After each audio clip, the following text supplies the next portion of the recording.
Hi అండి. Good morning అందరికీ. మీరు చూస్తున్నారు జెన్నీ ఛానల్. నేను ఈరోజైతే ఒక స్పెషల్ డ్రింక్ అయితే మీకు చూపిస్తున్నాను చూడండి.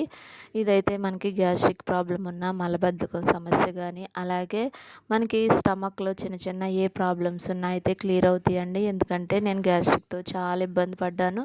ఇవి తాగడం వల్ల అయితే నాకు చాలా రిలీఫ్ అయితే వచ్చిందండి. నేను ఇప్పుడైతే చాలా బాగున్నాను. ఇలా నేను ఏవేమి తాగుతాననేది అయితే రోజు మీకు చూపిస్తాను. ప్రెజెంట్ అయితే ఇప్పుడు మనం ఈ జ్యూస్ అయితే రెడీ చేసుకుందాం. ఇందుకైతే ఒక కొత్తిమీర, అలాగే పుదీనా హాఫ్ తీసుకున్నానండి. అలాగే పుదీనా అయితే తులసాకులు అయితే సగం తీసుకోవాలండి. అంటే పావు వంతు తీసుకుని ఈ మూడింటిని అలాగే చిన్న అల్లం ముక్క వేసి మిక్సీ జార్లో వేసి మిక్సీ పట్టుకోవాలి. ఇలా మిక్సీ పట్టుకున్న తర్వాత అయితే దీన్ని అయితే మనం వడకట్టుకుని ఒక గ్లాస్లోకి అయితే తీసుకోవాలండి. ఇందులో ఒక స్పూన్ తేనె అయితే యాడ్ చేసుకుని చక్కగా తాగేయడమే, అంతేనండి. చాలా మంచిదండి మన హెల్త్కి. ఈ వీడియో కనుక నచ్చితే ప్లీజ్ అండి లైక్ చేయండి, షేర్ చేయండి, సబ్స్క్రైబ్ చేయండి. మీరు కూడా ట్రై చేయండి. Thank you.